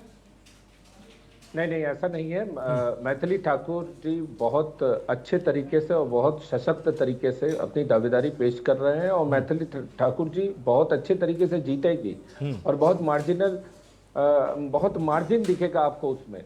तो जिस तरीके की चीजें बताई जा रही हैं, मैं अनडाइजेस्टेबल है। देखिए, मैंने जो आपका अभी देखा है कि महागठबंधन को आपने बहुमत दिया है, 125 से 135 के आसपास आप सीटें दे रहे हैं। देखिए, मैं अपना बता रहा हूं, मैं बीजेपी से हूं और बीजेपी का जो इंटरनल असेसमेंट है वो हमारा 223 के आसपास जा रहा है, जो कि हमने अपनी सीटें जो है इस बार के बिहार के इलेक्शन में जो हमें मिलेंगी, ये हमारा अपना असेसमेंट है। उसके पीछे मैं हवाई चीजें नहीं बता रहा हूं, मैं कई कारण है उसमें। देखिए, कुछ तो जो कि स्टेट हमें पार्टी लेवल पे जो चीजें हैं, मैं वो बता देता हूं आपको। पीके ने महागठबंधन के वोट काटे हैं, AIMIM ने महागठबंधन के वोट काटे हैं, आप आदमी पार्टी महागठबंधन के वोट काटे हैं, जेजेपी जो है, जो तेज प्रताप यादव हैं, वो महागठबंधन के वोट काटते हैं। इसके अलावा महिला, युवा और किसान पूरी तरीके से हमारे साथ है, इसमें कोई दो राय नहीं है। बाकी जो मेरे साथी प्रवक्ता जी अभी कह रहे थे, देखिए टीएनपी ने अब जो दिखाया है वो तो एग्जिट पोल है ना, वो भी तो एग्जिट पोल ही है, वो कोई रिजल्ट थोड़ी ना है। लेकिन उसमें अगर गोदी मीडिया कह देना तो ये दुर्भाग्यपूर्ण है। तो देखिए, हर एक मीडिया जो भी टीवी के लोग हैं और जो भी सर्वे करते हैं, वो एक इंडिपेंडेंट एजेंसीज है और वो अपने हिसाब से इन चीजों को दिखाती। उसमें इस तरीके से किसी के ऊपर लांछन लगा देना, ये मेरे हिसाब से बहुत ही गलत चीज है। भाई खुद लड़े हैं, हमने नहीं लड़ाया है। जो हमारे ऊपर आरोप लगा रहे, देखिए वो कोई दूध पीते बच्चे तो है नहीं कि हमने कह दिया भैया जाओ लड़ जाओ तो ये लड़ गए। और भाजपा की बात ये क्यों सुनेंगे, तेज प्रताप यादव और तेजस्वी यादव आपस में लड़े हैं तो वो अपने निजी कारणों से लड़े हैं, निजी हितों के कारण लड़े हैं। उन्होंने अपनी दूसरी पार्टी बना ली है। मैं ये कह रहा हूं कि जो लोग परिवारवाद पार्टी है, वो परिवार को देखते हैं और उसके बाद वोट देते हैं, तो परिवार में जब विघटन दिखता है इनको, तो उनका जनाधार कम होता है। मैंने ये बात कही थी, मैंने ये नहीं कहा कि हमने लड़ा दिया उनको और ये वो खुद लड़े अपने कारणों से। और जो वोट चोरी का मामला, ये कह रहे थे कि राहुल गांधी ने वहां पे रोड शो किया और उसके बाद फिर हरियाणा का वो जो है प्रेस कॉन्फ्रेंस दिखा रहे थे दिल्ली में। तो देखिए, वोट चोरी बिहार की जनता को कभी कनेक्ट नहीं करती है। आप किसी से उठा के पूछ लीजिए, ये बिहार की कोई कोर इशू है ही नहीं जिसपे कि लोग उस पे वोट देंगे और कुछ कहेंगे। और एक बात बताइए, आपके महागठबंधन पार्टी के बीच में रिफ्ट है, दरार है, ये तो 12 सीटों पे साफ जाहिर हो जाता है। 243 में से आपने जो है 254 उम्मीदवार उतार दिए हैं और उसका नाम दिया आपने फ्रेंडली फाइट। हमने कहा है क्या, हमने कहा क्या कि ज्यादा 12 कैंडिडेट उतार दो। आरोप प्रत्यारोप लगाना, जनता किस तरीके से सारा चीज याद रखी है, युवा है ना। अच्छा, ठीक है, डिबेट नहीं है भाई, आज डिबेट नहीं। ठीक है, तपोष जी मैं आ रहा हूँ आपके पास। तपोष जी, नवीन जी आ रहा हूँ मैं आपके पास। ठीक है, आप दोनों की बात आ गई। नवीन जी एक सेकंड। बिहार के दरभंगा जिले की बहादुरपुर विधानसभा सीट की भी हम एक बार यहाँ पर बात कर लेते हैं। यहाँ से जेडीयू के मदन सहनी बाजी मारते हुए नजर आ रहे हैं और यहां उनके सामने आरजेडी के भोला यादव अपनी किस्मत को आजमा रहे हैं। तो जिस तरह से अगर हम इस सीट की बात करते हैं अमित जी, तो यह भी समझना बहुत जरूरी है कि यहां पर जेडीयू ने जिस तरह से अपने प्रत्याशी को उतारा है, क्या यह जाति समीकरणों के चलते थोड़ा आगे हैं या वास्तव में यहां पर जेडीयू का जो कैंपेनिंग सिस्टम रहा, जो संगठन रहा, वो ज्यादा मजबूत था? पुराने मंत्री हैं, लेकिन वो भी सीट आसानी से नहीं जीत रहे। वो भी सीट में बहुत नैरो मार्जिन है, 49-51 की सीट वो भी है। भोला यादव लालू प्रसाद यादव के बहुत करीबी माने जाते हैं और पिछली बार भी इन्होंने दूसरी चुनाव क्षेत्र से लड़ा था। इस बार इनको वहां पे लाया गया बहादुरपुर में चुनाव लड़ने के लिए और मुकाबला कड़ा कर रहे हैं। तो पहलवान समझिए कि टक्कर में है, लेकिन फिलहाल एक जो है मदन साहनी जी के पास है, दूसरी हमें दरभंगा जिले की ही एक सीट है आलोक जाले, जिस सीट का जिक्र करना बहुत जरूरी है क्योंकि उस सीट पर कद्दावर मंत्री बीजेपी के जीवेश मिश्रा का फंसा हुआ है चुनाव। वहां पे जो है जीवेश मिश्रा आरजेडी कांग्रेस के ऋषि मिश्रा से चुनाव हारते हुए नजर आ रहे हैं और जीवेश मिश्रा का कारण यह है हारने का क्योंकि देखिए क्षेत्र में इन्होंने काम नहीं किया और जनता इनसे बहुत नाराजगी है। और ऋषि मिश्रा भी ललित नारायण मिश्रा के परिवार से आते हैं, वो पिछली बार भी चूक गए थे, इस बार वो जीतते जीतते आगे नजर आ रहे हैं और मुझे लगता है कि जीवेश मिश्रा अच्छा लीड लिए हुए हैं। हो सकता है कि ऋषि मिश्रा लीड लिए हुए हैं, हो सकता है कि जीवेश मिश्रा को वह हार का सामना करना पड़ेगा और वो मंत्री हैं, कद्दावर मंत्री हार रहे हैं चुनाव। देखिए बीजेपी के कई मंत्री चुनाव हार रहे हैं, हमने पहले भी जिक्र किया, विजय सिन्हा जी का जिक्र किया, मंगल पांडे जी का जिक्र किया, उन सब की सीटें फंसी हुई है। और इनके भी कारण क्या है कि जन स्वराज इन लोगों को अच्छा खासा नुकसान पहुंचा रहा है क्योंकि अग्रणी जातियों में और सबसे पिछड़ी जातियों में जन स्वराज ने अच्छा वोट गेन किया है। देखिए जन स्वराज सीटें बहुत कम जीत रही है, लेकिन परसेंटेज ऑफ वोट उसको ठीक ठाक आ रहा है। आलोक ठीक है, सैयद मसीह जी मेरे साथ हैं। जिस तरह से कांग्रेस का भी यही कहना है, बीजेपी का भी यही कहना है और देखिए सर्वे एक्सपर्ट हमारे अमित जी का भी कहना है कि आपने चुनाव के दौरान हर एक दल को नुकसान तो पहुंचाया ही है, लेकिन पॉजिटिव बात यह है कि आपने वोटों को अपनी तरफ खींचा भी है। तो आप इसको कितना सकारात्मक संकेत मानते हैं? नहीं, हमने खींचा क्या है, बिहार की जनता पिछले 35 सालों से जो बदलाव जरूरी था, इन लोगों के 15 साल उधर लालू राबड़ी का शासन, इधर भाजपा नीतीश कुमार का, इससे जनता ऊब चुकी है। इन लोगों ने इशू की पॉलिटिक्स कभी नहीं की है, जनता के सवालात पर पॉलिटिक्स कभी नहीं की है, जो जनहित के मुद्दे हैं उन पर राजनीति नहीं की है। इसलिए जनता इस बार निश्चित रूप से जन स्वराज के साथ खड़ी है। और मैं आपको आलोक जी पहले ही बता चुका कि जो अंडर करंट है, जो लोग आए हैं, जो वोटों का प्रतिशत बढ़ा है, वो जन स्वराज के पक्ष में है। इनके क्या है, आप किस महागठबंधन की बात कर रहे हैं? अरे तेजस्वी की लंका में तो तेज प्रताप और वैसी फैक्टर ने ही आग लगा दी है, और जंगल राज उनका पीछा नहीं छोड़ रहा है। दूसरी बात है, इनके यहाँ तो ललन बाबू क्या बोल रहे थे मोकामा में, और वहां लखीसराय में विजय सिन्हा को हराने के लिए ललन बाबू के लोगों ने खुलेआम काम किया। तो इस तरह हर जगह, चाहे नालंदा की सीट हो, चाहे मुंगेर में हो, हर जगह आपस में ही महागठबंधन का मामला है। ये इनका मामला एनडीए का है। महागठबंधन की स्थिति यह है, इतनी निराशा है कि भारत के पूर्व गृह राज्य मंत्री और कांग्रेस के वरिष्ठ नेता शकील अहमद को, जो मधुबनी से आते हैं, इसलिए कि कांग्रेस के जितने भी वरिष्ठ मुस्लिम नेता रहे, चाहे तारिक अनवर साहब रहे, चाहे शकील अहमद हो, चाहे राजद में अब्दुल बारी सिद्दीकी साहब, इन लोगों ने समझा कि मुसलमान इनका बंधुआ मजदूर है। इन लोग किसी से मशवरा तक नहीं किया, किसी से राय भी लेना, और ये उप मुख्यमंत्री पद बांट रहे हैं। 18% आबादी को ये गुलाम बना के रखना चाहते हैं, दंगे का खौफ दिखाकर, बीजेपी का खौफ। लेकिन इस बार बिहार की जनता ने भारतीय जनता पार्टी के सांप्रदायिक उन्माद को भी नकारा है और जातिवादी मानसिकता जो राजद की है, लालू एंड कंपनी का जो खेल है, उसको भी बिहार की जनता ने ना माना है। मैं आपको बताना चाहता हूं शुक्ला साहब कि बिहार में पूर्ण बहुमत की जन स्वराज की सरकार बनने जा रही है। ठीक है, श्याम जी आप कुछ कहना चाह रहे हैं, छोटा सा उत्तर दीजिएगा, छोटा सा उत्तर। श्याम जी,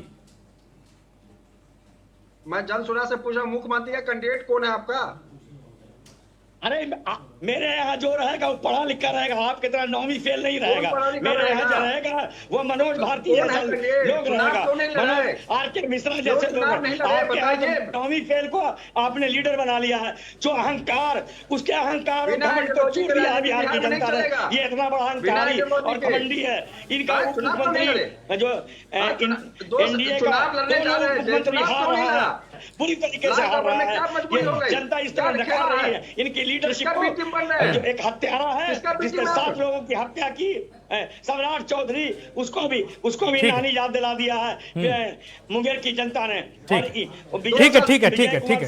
ठीक है। अब बात हम यहां पर औरंगाबाद जिले की कुटुंबा सीट की भी एक बार यहां पर कर लेते हैं। यहां पर हम के उम्मीदवार ललन राम बढ़त बनाते हुए नजर आ रहे हैं और कांग्रेस के राजेश राम यहां से पिछड़ते हुए नजर आ रहे हैं। तो मेरे साथ सर्वे एक्सपर्ट अमित कुमार यहां पर लगातार जुड़े हुए। तो अमित जी, इस सीट का भी समीकरण समझना बहुत जरूरी है कि यहां पर किन समीकरणों ने काम किया है और क्या वास्तव में इसमें भी कांटे की मैच को आप देख पा रहे हैं या इसमें एक तरफा है? मैच तो देखिए पूरे बिहार में मैंने बताया कल भी कि 65 से 70% सीटों पे कांटे का ही है, लेकिन यहाँ कांटे का मैच होने का कारण है कि राजेश राम के प्रति जो है ग्राउंड लेवल पे बहुत लोगों में निराशा थी। कोई काम नहीं करते हैं, क्षेत्र की जनता का बहुत शिकायतें थी। और जिस तरीके से राजेश राम को यादव लोग मानते हैं कि इनके कारण ही तेजस्वी यादव के मुख्यमंत्री की घोषणा करने में, महागठबंधन के सीटों का बंटवारा होना और ये सब विलंब के कारण राजेश राम है, इसलिए वहाँ यादव वोटर इनको वोटिंग नहीं किया है। यादवों का वोट न मिलने के कारण ही ललन राम को वहाँ पे एज है। और हमें लगता है कि कांग्रेस के प्रदेश अध्यक्ष के हाथ से चुनाव निकल गया है और उनको कल जो है परसों जब मतगणना होगी तो हो सकता है कि निराशा हाथ लगे। और उन्होंने अब देखिए आलोक, कोई भी नेता हो अगर वो अपने क्षेत्र में काम नहीं करेगा तो जनता नहीं उसको एक्सेप्ट करेगी, क्योंकि अब सोशल मीडिया का जमाना है, ये डिजिटल भारत है, यहाँ तुरंत खबरें यहाँ से गांव तक ट्रेंड कर जाती है। ठीक है, बिहार के रोहतास जिले के सासाराम विधानसभा सीट की भी एक बार हम यहां पर बात कर लेते हैं और यहां से आरएलएम की स्नेहलता कुशवाहा बाजी मारते हुए नजर आ रही हैं। यहां उनके सामने आरजेडी के सत्येंद्र शाह अपनी किस्मत आजमा रहे हैं और वो यहां पर पीछे नजर आ रहे हैं। मेरे साथ अमित जी लगातार जुड़े हुए। अमित जी, जिस तरह से इस सीट पर आरजेडी ने भले ही अपने प्रत्याशी को उतार कर दावा जरूर किया था कि जीतेंगे हम ही, लेकिन उनके प्रत्याशी तो यहां पर पिछड़ते हुए नजर आ रहे हैं।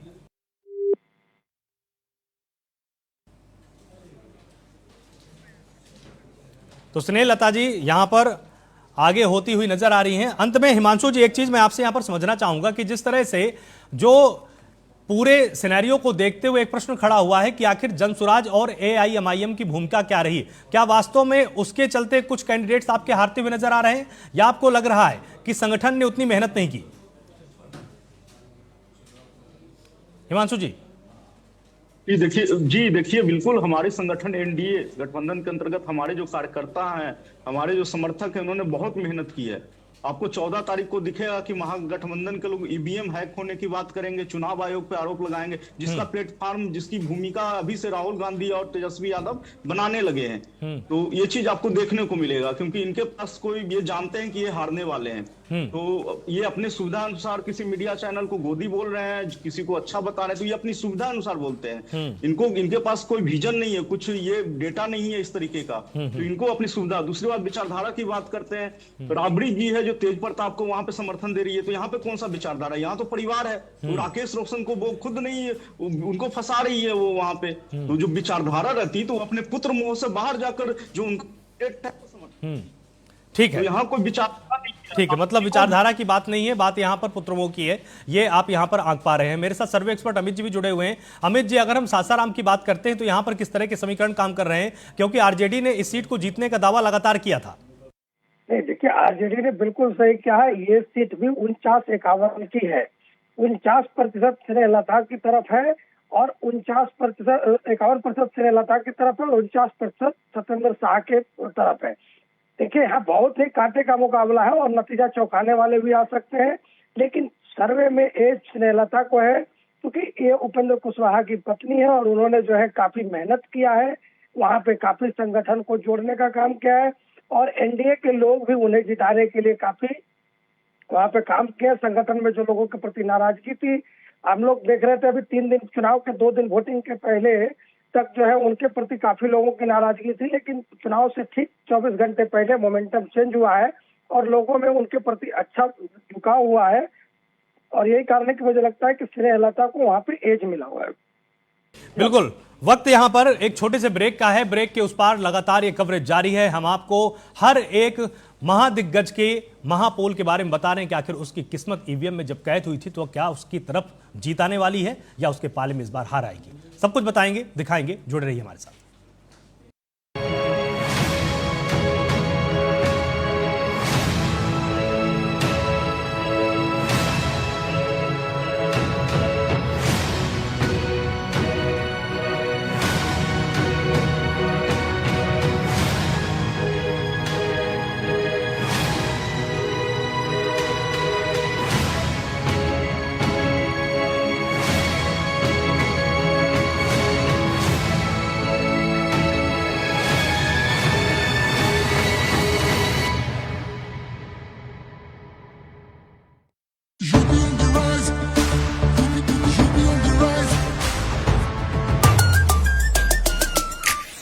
on the rise, सुन ले आसमां, डबल इंजन का ये मिशन महान। 2047 तक हम न रुकेंगे, 6 ट्रिलियन का ड्रीम पूरा करेंगे।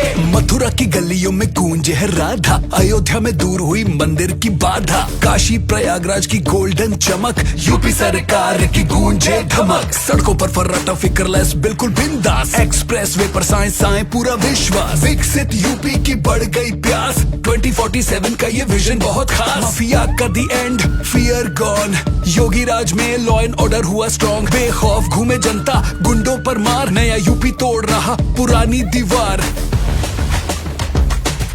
यूपी ऑन द राइज, सुन ले आसमां, डबल इंजन का ये मिशन महान। 2047 तक हम न रुकेंगे, 6 ट्रिलियन का ड्रीम पूरा करेंगे।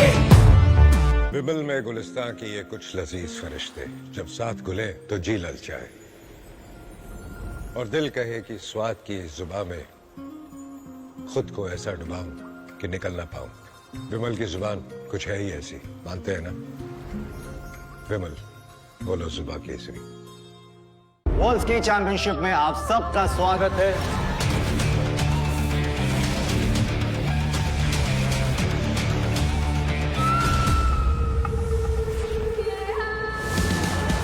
जीत वही जिस पे दुनिया नाज करे, सोच वही जो दिलों पे राज करे। राजनिवास, सोच जो करे राज। They said I'm too confused, that I have too many dreams. I said I'll make every dream come. I'm a visionary at UPES University. I am tomorrow. भैया, घर का किराया देना था, कुछ पैसे। इस महीने तो गाड़ी की EMI जानी है ना, अगले महीने पक्का। चलता हूँ। आपके बाद फैमिली को किसी के आगे हाथ ना फैलाना पड़े। आज ही लीजिए पॉलिसी बाजार पे 2 करोड़ का टर्म लाइफ इंश्योरेंस, सिर्फ 690 रुपए महीने से शुरू। विमल में गुलिस्तान के ये कुछ लजीज फरिश्ते, जब साथ घुले तो जी ललचाए और दिल कहे कि स्वाद की जुबान में खुद को ऐसे डुबाऊं कि निकल ना पाऊं। विमल की जुबान कुछ है ही ऐसी, मानते हैं? विमल, बोलो जुबा केसरी। वर्ल्ड स्की चैंपियनशिप में आप सबका स्वागत है।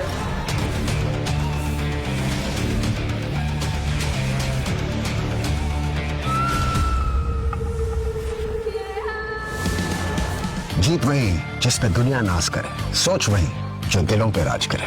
राजनिवास, सोच जो करे राज। अरे ऋषि, आज स्कूल नहीं गए? 3 महीने से फीस नहीं भर पाई तो निकाल दिया स्कूल ने। कहीं आपके बाद आपके बच्चों के सपने न टूट जाएं। आज ही लीजिए पॉलिसी बाजार पे 2 करोड़ का टर्म लाइफ इंश्योरेंस, सिर्फ 690 रुपए महीने से शुरू। आपका मन पसंदीदा चैनल टीएनपी न्यूज अब उपलब्ध है डीडी फ्री डिश के चैनल नंबर 98 पर। जुड़े रहिए टीएनपी न्यूज के साथ। विमल में गुलिस्तान की ये कुछ लजीज फरिश्ते, जब साथ घुले तो जी ललचाए और दिल कहे कि स्वाद की इस जुबान में खुद को ऐसा डुबाऊं कि निकल ना पाऊं। विमल की जुबान कुछ है ही ऐसी, मानते हैं ना? विमल, बोलो जुबा केसरी। वर्ल्ड स्की चैंपियनशिप में आप सबका स्वागत है।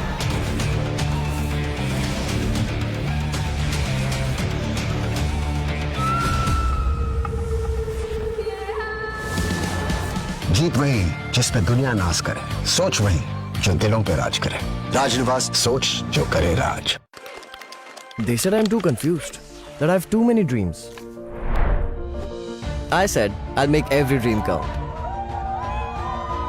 I'm a visionary at UPES University. I am tomorrow. भैया घर का किराया देना था, कुछ पैसे। इस महीने तो गाड़ी की EMI जानी है ना, अगले महीने पक्का। चलता हूँ। आपके बाद फैमिली को किसी के आगे हाथ ना फैलाना पड़े। आज ही लीजिए पॉलिसी बाजार पे 2 करोड़ का टर्म लाइफ इंश्योरेंस, सिर्फ 690 रुपए महीने से शुरू। विमल में गुलिस्तां के ये कुछ लजीज फरिश्ते जब साथ घुले तो जी ललचाए और दिल कहे कि स्वाद की जुबां में खुद को ऐसे डुबाऊं कि निकल ना पाऊं। विमल की जुबां कुछ है ही ऐसी, मानते हैं?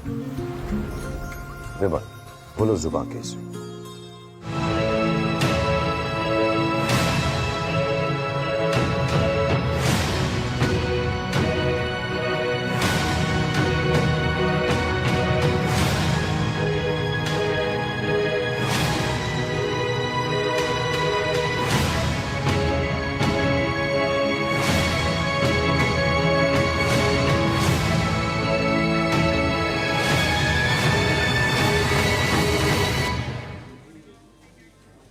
ब्रेक के बाद आप सभी का स्वागत है। अब आइए बात करते हैं भागलपुर विधानसभा सीट की। यहां से कांग्रेस के अजित शर्मा बढ़त बनाते हुए नजर आ रहे हैं और उनका मुकाबला बीजेपी के रोहित पांडे के साथ होने वाला है। तो निश्चित तौर पर यहां पर बीजेपी के रोहित पांडे के साथ जब उनका मुकाबला होने वाला है और अजित शर्मा यहां पर बढ़त बनाते हुए नजर आ रहे हैं, तो महागठबंधन ने काफी तगड़ी फाइट यहां पर बीजेपी की दी है और रोहित पांडे यहां पर पिछड़ते हुए नजर आ रहे हैं। लगातार सर्वे एक्सपर्ट अमित कुमार यहां पर मेरे साथ जुड़े हुए हैं। अमित जी, देखिए यहां पर अगर देखा जाए तो बीजेपी ने हालांकि बार बार ये कहा था कि भागलपुर में हमारे किले को कोई गिरा नहीं पाएगा, लेकिन कांग्रेस ने यहां पर अपनी बढ़त बना रखी है। आलोक, 2014 के उपचुनाव में भी अजित शर्मा ने जीतने की शुरुआत करी थी। अश्विनी चौबे की सीट हुआ करते थे। अश्विनी चौबे सेंट्रल की राजनीतिक में है और 2014 में जीते, लोकसभा का चुनाव जीते बक्सर से, और उसके बाद ये भागलपुर की सीट से उपचुनाव हुआ और वहाँ अजित शर्मा ने जीत दर्ज करी। 2015 में भी वही जीते, 2020 में भी चुनाव जीते हैं। अब 2025 का जब चुनाव आया है तो उनके लिए डगर थोड़ा कठिन है, पर बहुत माइनर एज है। उसका कारण ये भी है कि भागलपुर से टिकट के दावेदार अश्विनी चौबे के बेटे भी थे। एक प्रीति शेखर है, बीजेपी की प्रखर प्रवक्ता है, वो भी थी, और कई अन्य लोग भी जो है, दिलीप मिश्रा भी वहां से टिकट के दावेदार थे। लेकिन टिकट नहीं मिलने से उन लोगों में मायूसी हुई। हालांकि बहुत अधिक उसमें संगठन को जोड़ करके रखने का प्रयास किया गया। प्रीति शेखर का भी नामांकन भरने जा रहे तो उनका भी नहीं भरने दिया गया, अजित शाश्वत का भी नहीं भरने दिया गया, अश्विनी चौबे के बेटे का।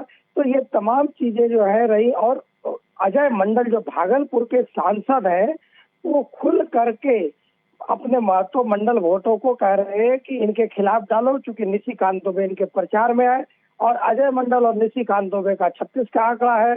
तो पूरे भागलपुर में कह लीजिए और आसपास के क्षेत्र में कह लीजिए, जो जेडीयू के सांसद अजय मंडल है वो सांसद जेडीयू के हैं, लेकिन प्रचार वो महागठबंधन आरजेडी और कांग्रेस और अदर पार्टियों का कर रहे हैं। यही कारण है कि भागलपुर की कई सीटों पर एनडीए को नुकसान पहुंचा दे रहे हैं अजय मंडल, और कई सीटें ऐसी हैं जहां पे कि उनके बागी उनको नुकसान पहुंचा रहे हैं एनडीए के। आलोक, अब वहीं बिहार के कटिहार विधानसभा की एक बार हम बात कर लेते हैं, जहां पर बीजेपी के तारकिशोर प्रसाद बाजी मारते हुए नजर आ रहे हैं और उनके सामने वीआईपी के सौरभ अग्रवाल अपनी किस्मत को आजमा रहे थे, लेकिन इस बार शायद इनकी किस्मत नहीं खुल पाएगी। इसके बारे में भी एक बार अमित जी मैं आपसे समझना चाहूंगा। और तारकिशोर जी, वैसे देखिए बहुत ही पुराने नेता हैं और काफी मजबूत माने जाते हैं। हालांकि जिस तरह का मजबूत प्रत्याशी यहां पर उतारा जाना चाहिए था सामने, वो नहीं उतारा गया। तो क्या ये इनकी जीत की एक और बड़ी वजह बन सकता है?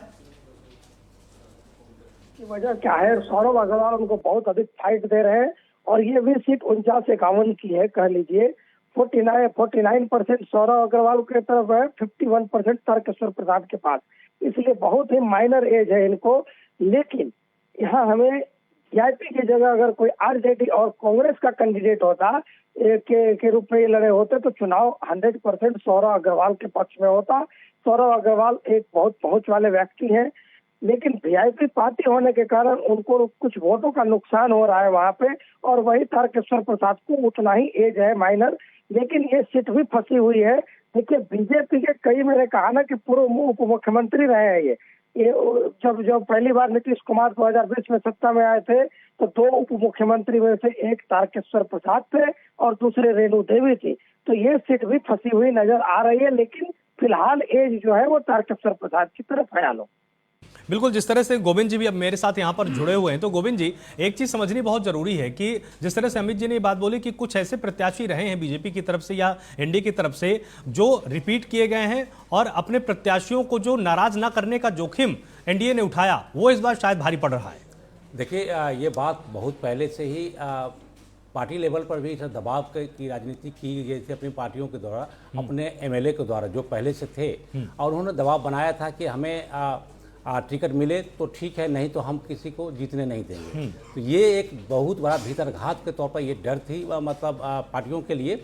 तो उसके आधार पर कहीं कहीं पार्टी के जो बड़े नेता हैं उस पर दबते दिखाई पड़े और उनको मजबूरन उनको अपना कैंडिडेट बनाना पड़ा। लेकिन जब वो वही उम्मीदवार जब जनता के सामने में पेश हो रहे हैं तो उनका विरोध का सामना करना पड़ रहा है, क्योंकि उन्होंने 5 साल या 10 साल, बहुत ऐसे एमएलए हैं जो मिनिस्टर भी रह चुके हैं जो कि 5 साल 10 साल से भी वो एमएलए हैं, लेकिन काम उन्होंने नहीं किया। तो वहाँ पर उनको लेकर व्यक्तिगत रूप से उस सीट पे उनका एंटी इनकम्बेंसी थी और उसको भुनाने में वो सक्षम नहीं हो। उनको लगा कि बीजेपी के अगर हैं तो वहां पर हम जीत जाएंगे, लेकिन कभी कभी राजद की तरफ से भी यही बात हुई थी। तो उन्होंने भी ऐसा कोई काम, बहुत बड़ा काम नहीं किया था, जिस कारण से उनको रिपीट करने के लिए पार्टी को मजबूर होना पड़ा। तो इसका खामियाजा तो आपको पार्टी को झेलना ही पड़ेगा। और दूसरी बात आलोक जी कि देखिए, पिछले चुनाव में आप देख सकते हैं कि मार्जिनल 1.5% के अंतर थे दोनों पार्टियों के, दोनों गठबंधनों के बीच में। तो जितने भी हार जीत अधिकतर जो हुई है ना, वो 2 करोड़ 2,000, 3,000 या 5,000 के नीचे ही हुए हैं। तो ऐसे में कब किसकी करवट किधर बैठ जाए कोई कहा नहीं जा सकता है। तो आप जब देख सकते हैं कि जो पार्टियों में इस तरह की जो बेदरघाट की डर से पार्टी ने उनको दिया है टिकट, तो उनको अब झेलना तो पड़ेगा ही। ठीक है, अब एक बार कटिहार के कदवा विधानसभा सीट की भी हम यहाँ पर बात कर लेते हैं। यहाँ पर कांग्रेस के शकील अहमद खान को बढ़त मिलती हुई दिखाई दे रही है और जेडीयू के दुलार चंद्र गोस्वामी यहाँ पर पिछड़ते हुए नजर आ रहे हैं। तो अमित जी, एक चीज ये समझना चाहेंगे कि यहाँ पर जिस तरह से कांग्रेस ने अपनी कैंपेनिंग की और एक मजबूत प्रत्याशी को मैदान में उठाया, क्या आपको लगता है कि जेडीयू के प्रत्याशी को बहुत ही कांटे की टक्कर ही दे पा रहे हैं या काफी अच्छे मार्जिन से ये जीत सकते हैं? देखिए, काफी अच्छे मार्जिन से पिछली बार जीते थे, इस बार तो जीत जाएंगे ये कहना उचित होगा, क्योंकि मार्जिन का इस बार खेल वहां पे नहीं हो। क्योंकि एक एआईएम के एक प्रत्याशी है, वो उनका वोट काट रहे हैं और दुलार चंद्र गोस्वामी का वोट कुछ जनसुराज भी काट रहा है, कुछ वो भी काट रहे हैं।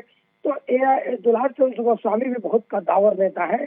आलोक पिछली बार ये कटिहार के सांसद थे, इस बार ये लोग इस बार विधानसभा लड़ रहे हैं। 2024 के चुनाव में हार गए थे, तो इनको जेडीयू ने कदवा से खड़ा कर दिया। कदवा शकील अहमद खान का गढ़ रहा है, वो शुरू से चुनाव वहां जीतते आ रहे हैं और कांग्रेस के बड़े नेता है, विधानसभा में जो है वो नेता भी है, लीडर ऑफ पार्टी है। तो वहां पे शकील अहमद खान को एज है और वो चुनाव निकालते हुए नजर आ रहे हैं। बिल्कुल, अब एक बार बिहार के किशनगंज जिले के कोचा धामन विधानसभा सीट की भी हम बात कर लेते हैं। यहां पर आरजेडी के मुजाहिद आलम बाजी मारते हुए नजर आ रहे हैं। यहां उनके सामने बीजेपी की बीना देवी अपनी किस्मत को आजमा रही हैं और वो इस बार यहां से हार सकती हैं। तो अमित जी, क्या ये माना जाए कि जो एमवाई समीकरण था वो आरजेडी का इस बार भी पूरी तरह से संतुलित है? हालांकि एआईएमआईएम की तरफ से दावा किया गया कि इस बार ये समीकरण टूट जाएगा, इसके साथ ही एनडीए की तरफ से भी ये समीकरण टूटने का दावा किया गया। कहा गया कि जो हमने योजनाएं चलाई थी, जो हमने विकास किया है, उसमें मुस्लिमों को भी लाभ हुआ है और इस समीकरण को हम ध्वस्त कर देंगे। यहाँ पर बहुत ही मजबूती के साथ कामयाब हो रहा है। लोग मुजाहिद आलम वहाँ चुनाव जीतते हुए दिख रहे हैं और अच्छे मार्जिन से चुनाव जीत रहे हैं, क्योंकि देखिए कोचा धामन वगैरह मुस्लिम बहुल क्षेत्र है, वहाँ पोलराइजेशन पिछली बार एआईएम के कारण जो है हो पाया था और एआईएम के कारण बहुत सारा नुकसान हुआ था महागठबंधन और को। इस बार एआईएम का इफेक्ट वहाँ बहुत ज्यादा नहीं, एआईएम एक सीट जीतेगी और 1-2 सीटों पर आगे है, लेकिन वो में कन्वर्ट नहीं हो पाएगी। फिलहाल यहाँ पे एज मुजाहिद आलम को है। जिस तरह से गोविंद जी, अगर हम प्रत्याशियों की बात करें तो जहां पर जनसंख्या के हिसाब से प्रत्याशियों को उतारा गया या जाति समीकरणों को देखकर उतारा गया, तो वहां पर आज भी बिहार के अंदर ये समीकरण फिट बैठता हुआ नजर आ रहा है। विकास की बातें जरूर हुई हैं, जो योजनाएं ठीक से नहीं पहुंच पाई उनकी बातें जरूर हुई हैं, लेकिन जाति और जो उसको भी इस बार नकारा नहीं जा सकता है।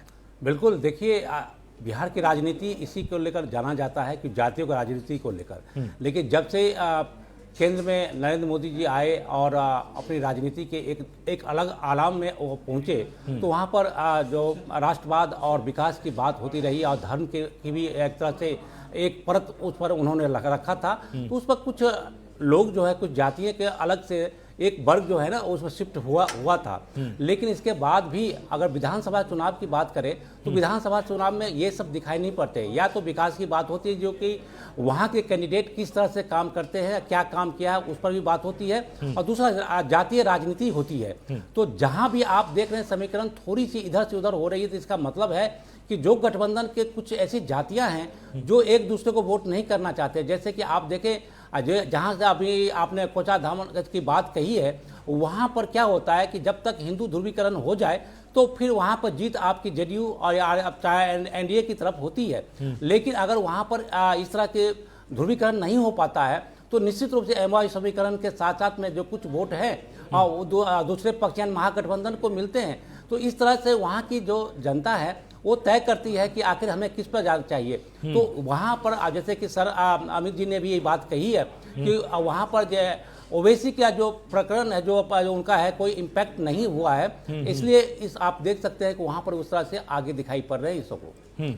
अब एक बार बिहार के पूर्वी चंपारण जिले के कल्याणपुर विधानसभा सीट की बात करते हैं। यहां पर जेडीयू के महेश्वर हजारी बाजी मारते हुए नजर आ रहे हैं और यहां उनके सामने सीपीआई-एमएल के रंजीत राम अपनी किस्मत को आजमा रहे हैं।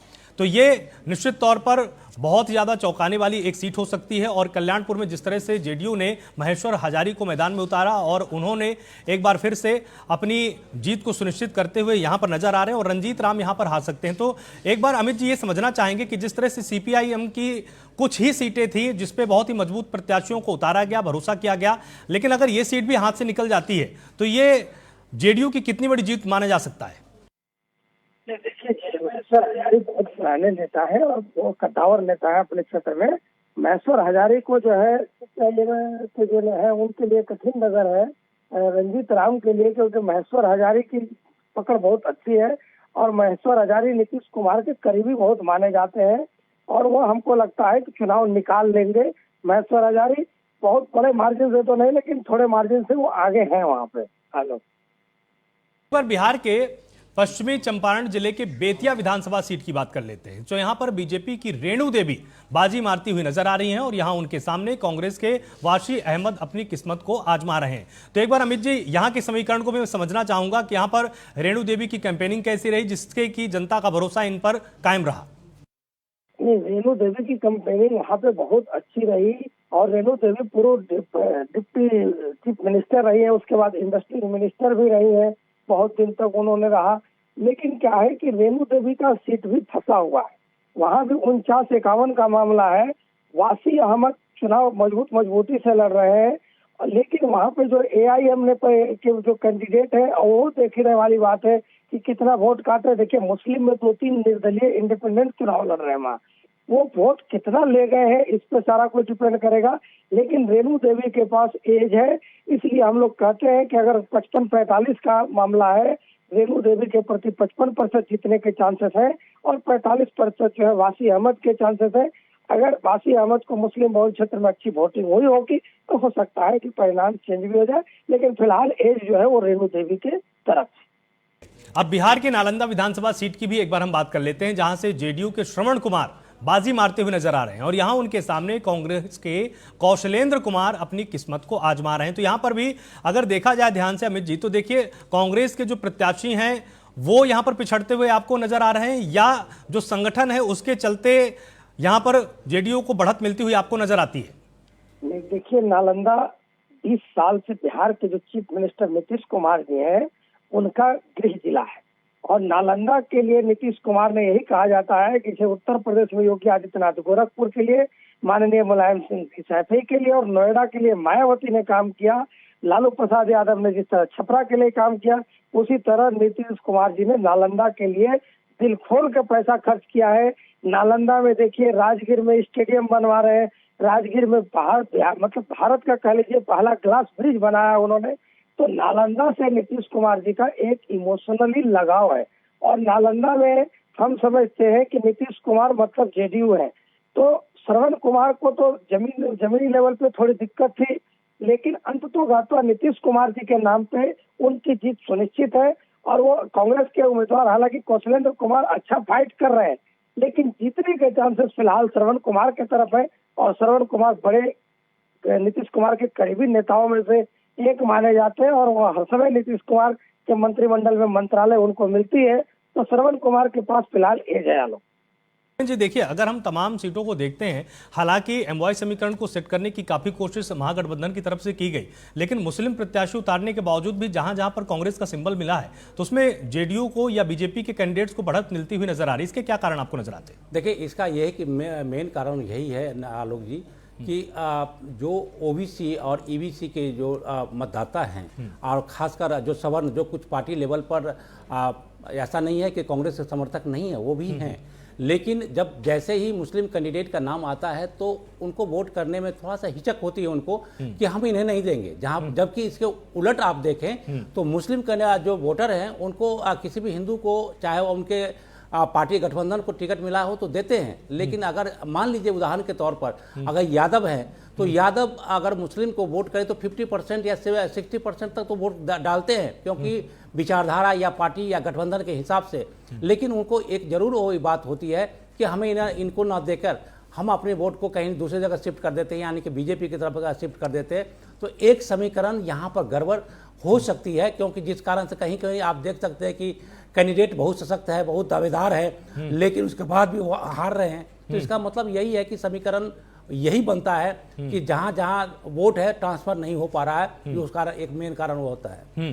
बिल्कुल। अब एक बार बिहार के नालंदा जिले के बिहार शरीफ विधानसभा सीट की बात कर लेते हैं। यहां पर कांग्रेस के उमर खान बाजी मारते हुए नजर आ रहे हो, यहां उनके सामने बीजेपी के सुनील कुमार अपनी किस्मत को आजमा रहे हैं। तो यहां के एक बार सियासी समीकरण को आपसे अमित जी हम समझना चाहेंगे कि आखिर यहां पर कांग्रेस के उम्मीदवार आगे हैं और बीजेपी के सुनील कुमार यहां पर पिछड़ते हुए नजर आ रहे हैं। आलोक जी देखिए, ये उमर खान की सीट जो है वो थोड़ी सी एज में है और काफी टफ मुकाबले में है। सुनील कुमार जो है वो अच्छे फाइट किए हुए हैं वहाँ पे बीजेपी के, लेकिन इस क्षेत्र में सुनील कुमार को जेडीयू का वोट ट्रांसफर नहीं होना एक हारने का कारण माना जा रहा है, मतलब पिछड़ने का कारण माना जा रहा है। और सुनील कुमार को जो है जेडीयू के कार्यकर्ताओं ने सपोर्ट नहीं किया, क्योंकि जेडीयू के कार्यकर्ताओं में एक खींची थी कि भाई हमको एलजेपी के कारण पिछली बार नुकसान हुआ है, इस बार हम अपना जहाँ जेडीयू लड़ी है चुनाव हम मजबूती से खड़े हैं। जहाँ पे दूसरी पार्टियां लड़ी है उनके कार्यकर्ताओं में थोड़ा ढीलापन देखा गया और हो सकता है कि सुनील कुमार थोड़े मार्जिन से पिछड़ रहे हैं और हार भी जाए। वहीं बिहार के समस्तीपुर जिले की सराय रंजन विधानसभा सीट की अगर हम बात करते हैं तो यहां पर जेडीयू के विजय कुमार चौधरी बाजी मारते हुए नजर आ रहे हैं। यहां उनके सामने आरजेडी के अरविंद कुमार सहनी अपनी किस्मत को आजमा रहे हैं। तो एक बार यहां की सीट के समीकरण को आपसे समझना चाहेंगे कि आरजेडी के अरविंद कुमार सहनी जिस तरह से अपनी किस्मत को आजमा रहे हैं, यहां पर किसके पक्ष में जनता ने इस बार ईवीएम में वोटों को कैद किया है? देखिए, जनता ने ईवीएम में वोटों को कैद किया है विजय चौधरी के पक्ष में। विजय चौधरी भी जैसे श्रवण कुमार है उसी तरह से विजय चौधरी भी नीतीश कुमार के काफी करीबी माने जाते हैं और अक्सर आप जब नीतीश कुमार को देखेंगे तो विजय चौधरी उनके इर्द गिर्द ही नजर आएंगे। विजय चौधरी अपने क्षेत्र में काफी काम किए हुए हैं और अपने क्षेत्र में की जनता, इनकी जो क्षेत्र की जनता है उसका जब टीएमपी न्यूज की भी टीम गई थी तो उन्होंने कहा कि वोट तो विजय बाबू को ही देंगे और विजय चौधरी आसानी से चुनाव जीतते हुए नजर आ रहे हैं। सराय रंजन में साहनी जो है बहुत अच्छा फाइट नहीं दे रहे हैं उनको और विजय चौधरी के लिए कोई मुश्किल खड़ा नहीं कर पा रहे हैं। आलोक बिल्कुल। तो गोविंद जी, एक चीज आपसे यहां पर समझना चाहेंगे कि जिस तरह से महागठबंधन और एनडीए के खेमे में जो प्रत्याशियों का चयन हुआ, क्या उसके चलते ही इस तरह के परिणाम सामने आए, या जिस तरह से अमित जी अभी हमारे इस महा एग्जिट पोल के बीच में एक बहुत ही महत्वपूर्ण बात बोल रहे थे कि जन सुराज ने तमाम ऐसे वोटों को अपनी तरफ ट्रांसफर कर लिया जो कि बीजेपी आरजेडी के खेमे में परंपरागत उनके वोट माने जाते थे। तो क्या इस तरह से ये आमूलचूल परिवर्तन देखने को मिला है?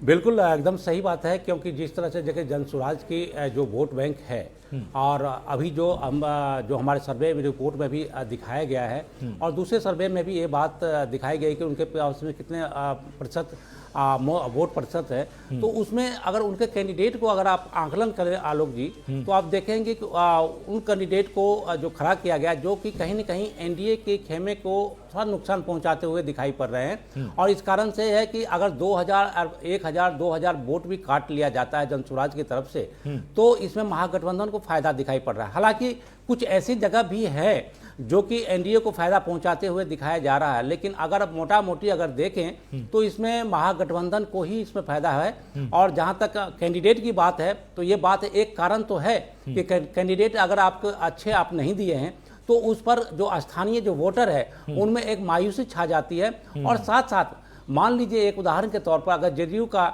आपने कैंडिडेट दिया है और उसमें जो दूसरे जो उनके सहयोगी पार्टी है, हम हैं, बीजेपी हैं, चाहे जो दूसरे और जो है, उनमें एक उत्साह नहीं रहता है कि चलो ठीक है हम वोट डाल देते हैं, नहीं भी डालेंगे तो कोई बात नहीं, हमारा पार्टी तो है नहीं। इस तरह से समीकरण हर एक दोनों पार्टियों में, गठबंधन में भी और एनडीए की गठबंधन में भी इस तरह को देखने को मिला है। तो यहाँ एक डाइसी है और ये दोनों गठबंधन में कहीं न कहीं आपको इस तरह के आप नतीजे आपको देखने को मिले जो चौंकाने वाला होगा।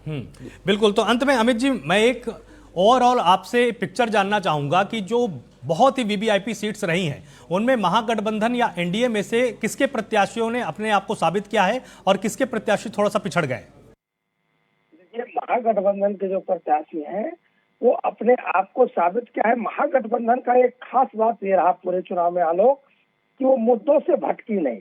शुरुआत दौर में लगा कि राहुल गांधी एसआईआर के खिलाफ वोटर अधिकार यात्रा करके बिहार के मुद्दे को डाइवर्ट करेंगे। एसआईआर कोई वोटर के लिए मुद्दा नहीं है, जिसे दो चुन की रोटी खानी है, वो उस मुद्दे पर वोट चोरी उसके लिए क्या मायने रखता है। लेकिन तेजस्वी यादव ने चुनाव को समझा और पलायन, रोजगार और सब इन सब की बात करने लगे। पढ़ाई, दवाई, सिंचाई का सुनवाई, कार्रवाई वाली सरकार की बात करने लगे। ये मुद्दे ट्रेंड के। और आज अगर बिहार में इतनी अच्छी वोटिंग हुई है तो हमें इसका श्रेय प्रशांत किशोर को भी जाता है, क्योंकि प्रशांत किशोर भले ही मैदान में बहुत कुछ करते नहीं दिख रहे, क्योंकि बिहार जैसे प्रदेश में जातिगत समीकरण बड़ा हावी रहता है, लेकिन प्रशांत किशोर ने जिन मुद्दों को उठाया और जिन मुद्दों के सहारे वो बिहार की राजनीति में पैर पसारने का प्रयास किए, उसमें हमको लगता है कि प्रशांत किशोर को 6% से अगर अधिक वोट आ रहे हैं तो उनको क्षेत्रीय पार्टी का दर्जा जरूर प्राप्त हो जाएगा।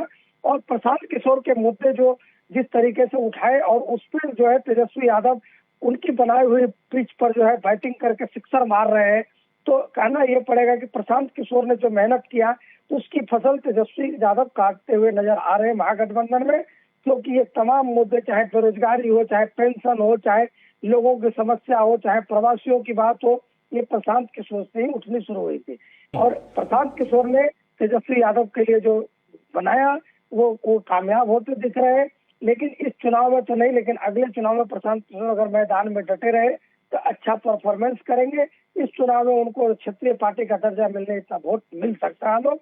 और महागठबंधन वीआईपी सीटों पर भारी है निस्बत की एनडीए के, क्योंकि एनडीए ने अपने सिटिंग कैंडिडेटों।